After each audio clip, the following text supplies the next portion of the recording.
Bonjour, je vous présente aujourd'hui une méthode de respiration qui s'appelle la respiration carrée. On fait spontanément de la respiration, comment l'appeler, au bas, à savoir en deux temps avec un inspire-expire et basta, et si tant est qu'il y a de vrais inspires et de vrais expires. Beaucoup de gens se plaignent d'être bloqués au niveau de la respiration, de ne pas savoir respirer.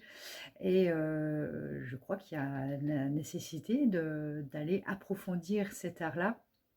Et de temps en temps, il faut passer par un apprentissage un peu formel, effectivement, pour relancer les choses et pour que ça devienne plus naturel et spontané. Parce que dans l'idéal, c'est finalement vous poser en vous, avoir une attention centrée, intérieure, stable, et une fluidité dans les choses qui vont vous permettre de respirer simplement sans vous en rendre compte, mais de respirer profondément.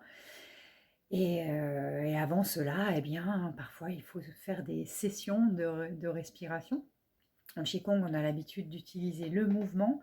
Tout ce qui est mouvement d'ouverture avec les bras vers le haut vont activer l'ouverture de la cage thoracique et donc vont permettre naturellement une plus grande facilité. Et comme vous le voyez, le mouvement s'accompagne assez bien avec l'inspire. On n'aurait pas tellement idée de souffler quand on fait ça, mais plutôt de prendre de l'air. Donc différents mouvements qu'on ne va pas voir aujourd'hui parce que la respiration carrée est un petit peu plus intellectuelle. Alors il faut se concentrer pour la mettre en œuvre. Et c'est une respiration que je fais réaliser dans le cadre du massage Jingong, qui est ce massage vraiment spécifique avec la technique de relaxation, technique de reconnexion corporelle, dans le sens où vous êtes attentif à votre corps, et on utilise bien sûr la respiration pour arriver à quelque chose d'assez profond et une belle déconnexion corporelle. Donc là, il s'agit de vous perfectionner. Je vais utiliser le dessin de la porte dans ce carré qui va être finalement un guide de respiration. Donc tous les visuels vont encore plus aimer cette méthode parce qu'on peut y voir utiliser une forme, celle du carré. Euh, donc, est-ce que je vous précise l'intérêt de la respiration plus que ça? Vous le savez certainement déjà. Quand vous respirez, les tissus sont mieux oxygénés et le premier consommateur d'énergie et aussi qui a le plus besoin d'être oxygéné pour fonctionner normalement, pour avoir la pêche, c'est votre cerveau. Donc la bonne respiration va bien sûr vous donner un plus grand dynamisme mental, va vous permettre de retrouver une forme d'énergie, voire même de clarté mentale. Les muscles de tout le reste du corps, bien sûr, aussi ont un bénéfice à avoir une respiration profonde, développée et complète. Et pour toute la sphère des organes internes, vous connaissez certainement, vous avez entendu le terme de ce muscle diaphragme, donc qui fait le parachute, j'aime bien ce terme-là, entre le haut et le bas. Il sépare les organes supérieurs, les poumons, on va faire simple, du bas, et donc des organes, estomac et autres. Donc ce grand muscle parachute qui peut se trouver un petit peu figé, un peu bloqué, parce que tout simplement le diaphragme est connu pour faire l'intermédiaire, le fusible entre vos émotions, soit ce que vous ressentez, le monde intérieur, le monde extérieur. Donc les gens qui prennent beaucoup sur eux, bon, le foie va prendre aussi, mais c'est ce diaphragme-là qui va se figer. Les gens vont se retrouver avec des maux de dos, et puis le ventre bien plat, certes, mais trop de tension. Ça peut causer des douleurs, et on peut accéder au diaphragme par différents massages et palpations. Donc nous, ce qu'on va faire simplement, c'est respirer, donc utiliser plus la souplesse des poumons, et plus vous amenez vos poumons vers le bas, plus votre diaphragme en fait va être lui aussi propulsé vers le bas, ce qui va avoir pour effet immédiat, un bénéfice très important, de faire un massage des organes internes. Donc ce grand massage des organes internes, eh bien, c'est celui-là dont rêvent vos intestins et tous vos organes qui adorent être massouillés tranquillement. Pour le transit intestinal, on a besoin de ça, d'une souplesse et puis de ce doux massage. Donc, dans la respiration carrée, vous n'êtes pas obligé de vous concentrer sur le diaphragme, ça va faire un peu beaucoup au début. Par contre, au fur et à mesure, au bout d'un moment, quand vous êtes dans une respiration tranquille ou là en m'écoutant, essayez de tester et puis de sentir comment va ce diaphragme. Est-ce que vous respirez haut? Est-ce que c'est serré? Est-ce que c'est fermé? Est-ce que c'est fluide? Quel état des lieux vous faites au niveau de votre respiration? Voilà pour les bénéfices, brièvement. On sait qu'une respiration régulière, profonde, c'est moins de dépenses énergétiques, donc ça veut dire plus d'économie. C'est intéressant pour durer plus longtemps dans la journée, mais aussi tout au long de votre vie. Quelqu'un qui respire tranquillement va aussi avoir un métabolisme plus tranquille et le vieillissement se mesure aussi au métabolisme. Pardon pour la vulgarisation extrême, mais j'essaye de faire une vidéo pas très longue et je pense que vous avez l'idée générale. Pour ce qui est de la respiration carrée, on y va, si vous êtes prêts, avec ces premières informations. On va respirer sur ce bord interne du carré vers le haut. Donc, inspire, 1, premier temps. Deuxième temps, c'est un temps de pause. Troisième temps, temps d'expire. Quatrième temps, temps de pause ou temps de rien. 1, 2, 3, 4. 4 temps dans cette respiration carrée. J'inspire, je fais une pause, donc je bloque, sans tension. 3, je souffle. Et 4, j'attends. Alors ça donne ceci. Au départ, vous allez compter. Donc pour arriver à le faire, vous allez par exemple compter jusqu'à 5. 5 expires.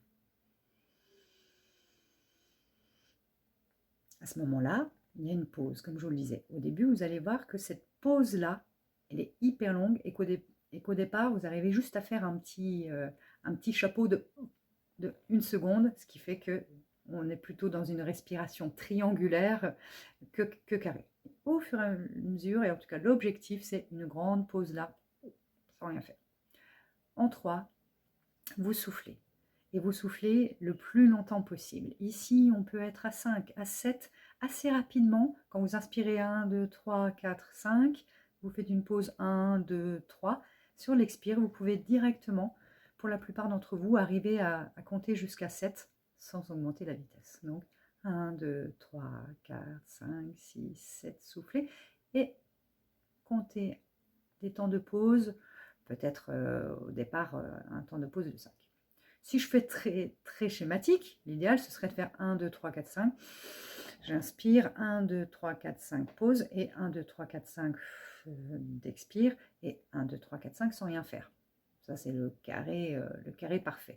Mais la nature est ainsi faite que on a besoin de respecter le corps. Vous avez besoin de respecter le besoin naturel. Sinon, vous allez vous retrouver tout rouge contrit le temps de pause ou tout rouge contrit le temps de respirer. Donc, il n'y a pas de contrainte absolue, si ce n'est prendre conscience que c'est possible de créer ici et là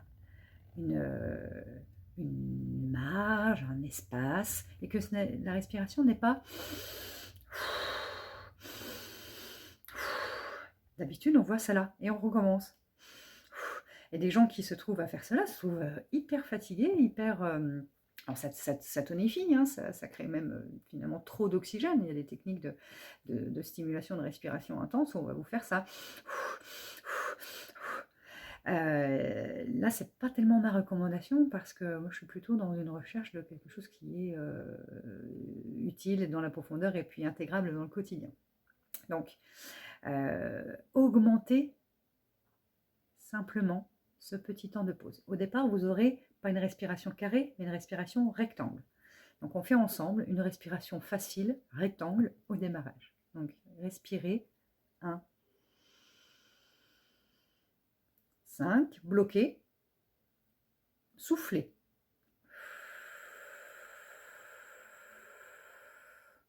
Bloquez, sans rien faire.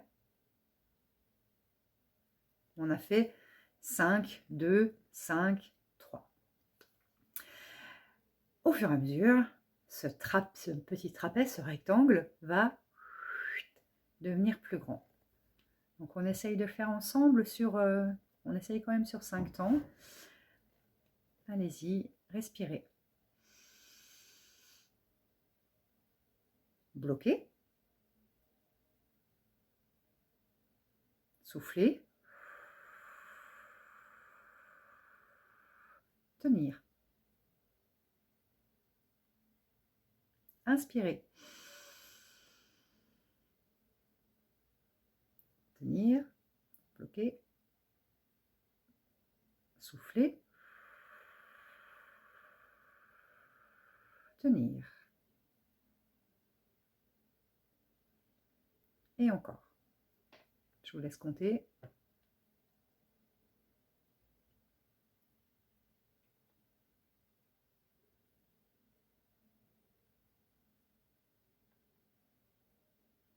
Donc pour ceux qui n'auront pas compris, on dessine présentement un carré autour de la porte. Et éventuellement, ça se transforme de plus en plus en vrai carré. J'ai accéléré, pardon. Le but est de ralentir. Donc ici, si vous pouvez allonger le temps. Et pensez maintenant, quand vous soufflez, au soulagement, à la détente, soufflez fort et relâchez les épaules sous le dos. Vous avez peut-être réussi à souffler jusqu'à 7. Une pause sans rien faire. Et à nouveau, inspirez. Tenir. C'est sentir tout votre corps à cette étape qui va être important. Préparez. Et soufflez fort. Chassez toutes les tensions. Ressentez votre tête qui s'apaise, tout le corps qui se vide. Et encore un petit temps de rien, un petit temps de pause. Ainsi de suite. Donc si vous avez envie de continuer, souvenez-vous de 4 temps. La respiration carrée, le trapèze, donc la respiration triangulaire, c'est quand on ne fait pas de pause avant de souffler. Ça peut être une étape. Ça peut être une étape. Donc inspire, soufflez et rien. Inspirez, soufflez et rien. Voilà. Donc quand vous avez respiré comme cela un certain nombre de fois, vous allez sentir que votre corps est plus énergisé, vous avez facilement plus d'activation dans les mains et aussi dans votre tête. Si vous commencez à avoir des taches blanches, que ça picote, que ça pépille trop au niveau de la tête, vous faites une pause et puis surtout vous augmentez les pauses de rien. Cette pause de rien, elle a un sens pratique très utile à connaître. C'est-à-dire que il faut que votre corps, vos cellules, aient le temps d'utiliser ce que vous avez amené, toute cette énergie par la respiration. Donc j'ai parlé de l'oxygène, il y a d'autres éléments bien sûr dans l'air que vous mettez en vous. Imaginez que ce stock-là d'énergie d'oxygène, il faut que vos cellules elles aient le temps de le consommer. Si vous en emmenez et que vous en emmenez encore et que vous en emmenez et que vous en emmenez, eh bien à un moment donné, la coupe est pleine, il y en a trop. Donc laissez le temps, pensez à respecter votre corps qui a besoin d'intégrer tout cela tranquillement et ça va vous aider à créer cette pause-là pour ensuite mieux respirer. Quand il y a cette sorte de vide, quand vous avez vidé tout votre air, que vous êtes poumon extrêmement vide, et encore, et encore, et encore, et encore, et que vous tardez à respirer, qu'est-ce qui va se produire? C'est l'éventail qui s'ouvre, c'est l'accordéon qui se déploie et qui va vous permettre d'avoir une grande prise d'air. Ça, c'est un moment assez agréable que je vous invite à vivre. Donc, sur l'expire, entre guillemets, forcez-vous à rester comme cela, à manquer d'air quelques instants. Et pour expérimenter ce grand soufflet si agréable qui manque. En temps de Covid, avec les masques, les gens n'ont plus la possibilité de respirer avec une grande amplitude, et c'est bien dommage. Donc, petite séance de respiration à la maison dès que possible pour une bonne prévention santé. Bonne fin de journée à vous, à bientôt.